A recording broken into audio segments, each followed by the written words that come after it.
It's time to live your stronger life. Hey, I'm Sammy, physio coach and nutritionist, and your hype girl for creating your stronger life. Here, we ditch the quick fixes and build real strength inside and out. So whether you're here to tone up, drop the body fat, build muscle, mental resilience, or ditch the diet culture, or just feel bloody good in your skin, you're in the right place. So let's get into it.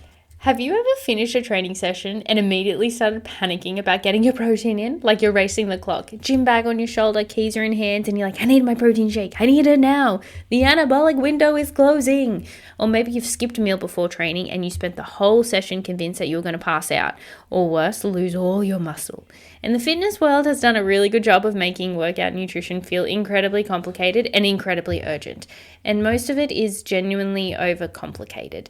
So in today's episode, we're going to be simplifying pre and post workout nutrition, what actually matters, what's just noise, and what you should actually be doing depending on when you train as well. No gym bro mythology, no supplement agendas, just the practical truth. So let's get into it. All right, let's start with the big one, the anabolic window.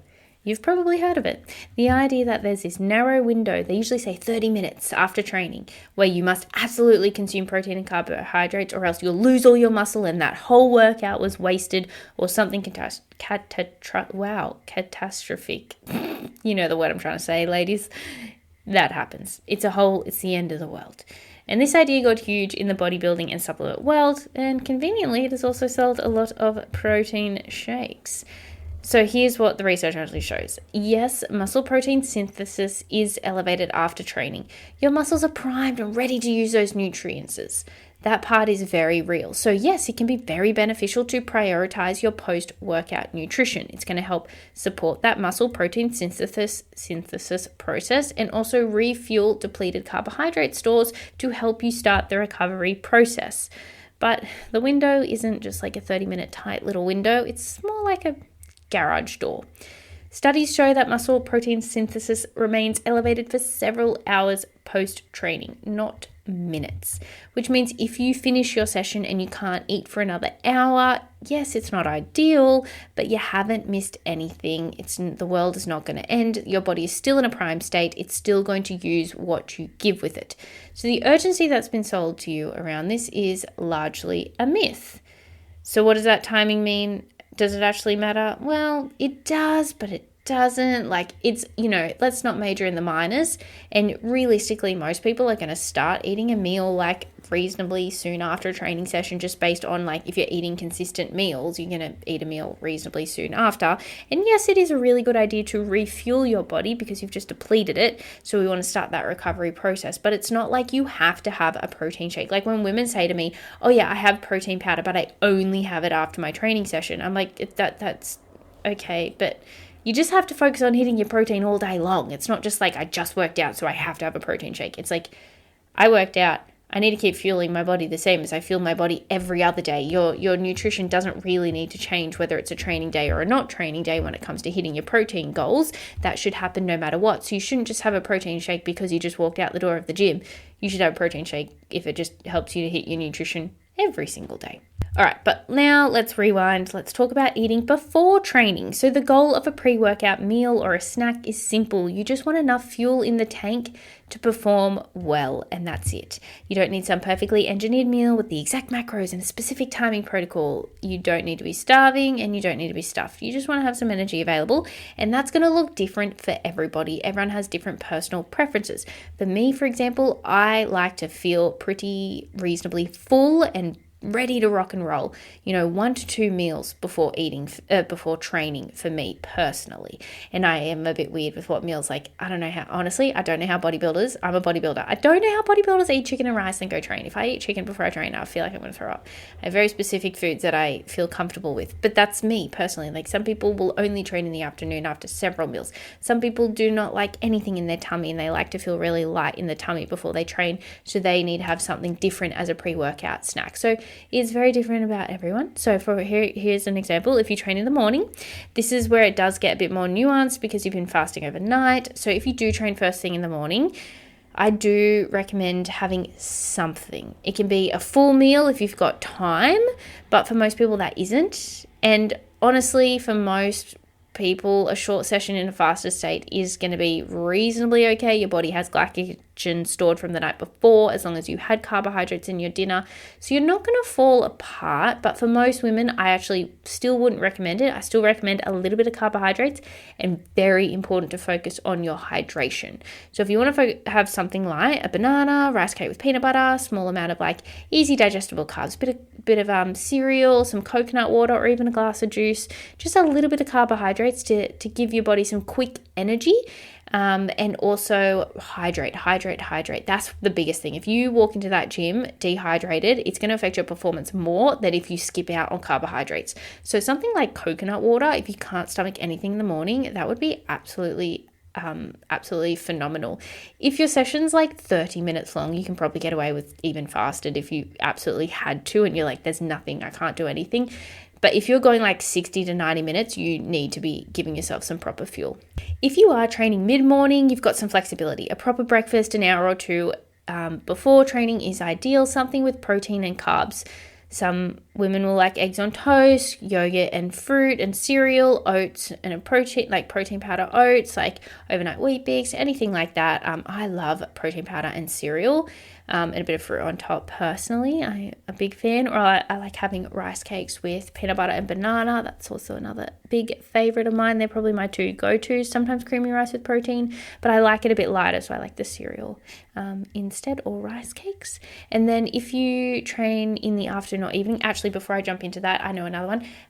One of my coaches, Reggie, she likes to have crumpets with Vegemite and peanut butter on top, and I reckon she should put banana on that. I feel like that would be weird, but super delicious. So yeah, that's just another one that I thought of. But if you do train in the afternoon or the evening, you're likely already eaten during the day, so your fuel levels should be reasonably topped up. The main thing is you want to avoid training on like a completely empty stomach. If you haven't eaten in like 5 or 6 hours, your performance will suffer. So a meal 2 to 3 hours before training is ideal. If you're close to your session and you're hungry, a small snack works. Fruit, protein bar, carb bar, LCM bars are fabulous, rice cakes again, anything like that, something light and digestible. The rule of thumb is the closer to your session, the smaller and simpler the food, quicker carbohydrates. Big meals right before training is not a fun time. Your body's trying to digest while you're trying to perform, and then neither goes well. So fasted training, should you do it for fat loss? Because this one comes up all the time. The theory is that training in a fasted state forces your body to burn more fat for fuel since glycogen stores are lower. And technically, in a very narrow sense, there is some truth to that in the moment. But here's the bigger picture. Total fat loss over time comes down to your overall calorie deficit, not whether you ate before your 6 a.m. session. So your fasted training, you can do it if it's like a little bit shorter sessions. I'm still like, I don't really recommend it. But anyways, what training fasted can do, especially for those longer and more intense sessions, is it does reduce your performance. You lift less, you fatigue faster, and you don't push as hard. And if you're training for body composition, for muscle retention and fat loss, performance matters. You want to be able to train hard, to push close to failure, to actually stimulate the muscle.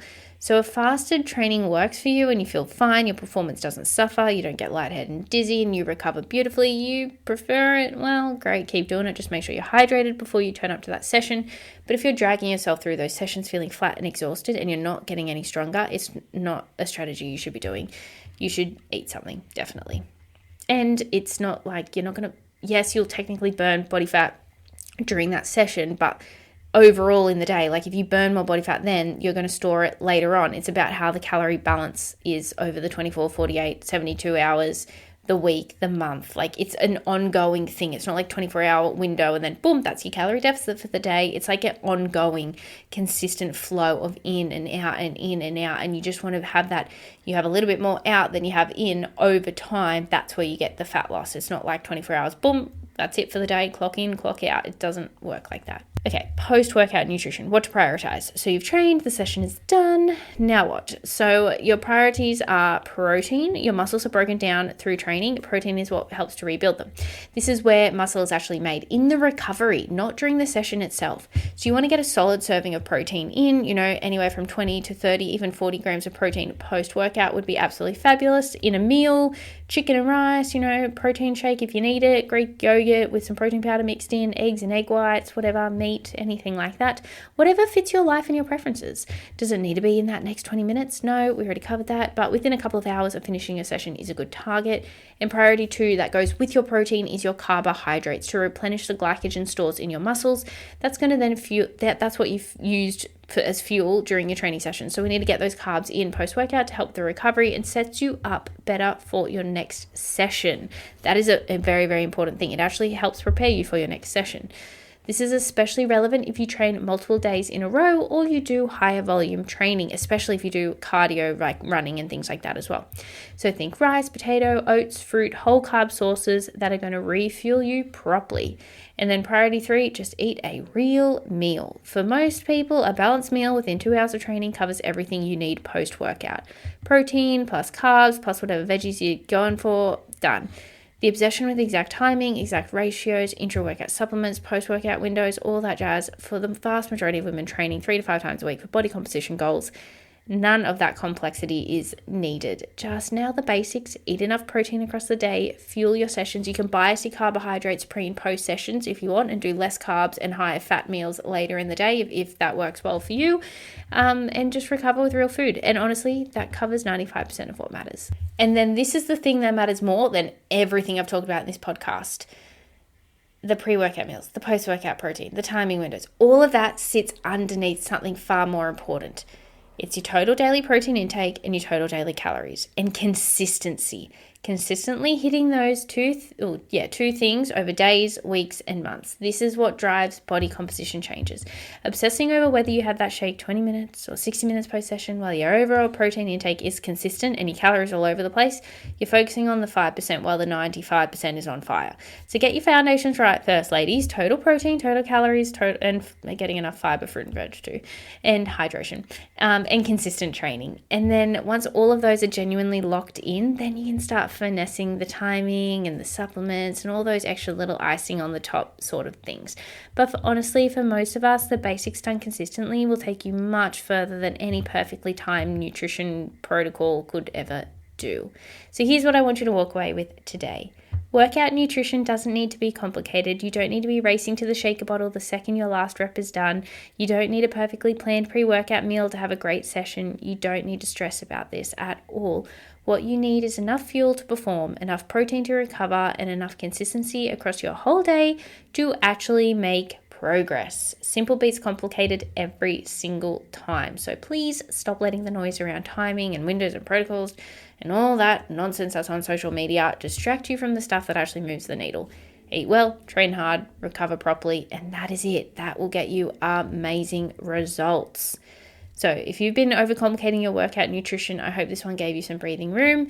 You've got more flexibility than the supplement industry wants you to believe. So share this on with someone who also needs to hear it. And as always, if you find this beneficial, make sure you come message me on Instagram and let me know. Thanks so much for listening. If you found this episode valuable, please rate, review, and subscribe. And I'd love if you shared this on your Instagram and tag me Sammy_livestrong. And if you'd like to learn more about my coaching and join the Project Livestrong family, please message me Livestrong on Instagram and I'll see how I can help. I'll see you next time.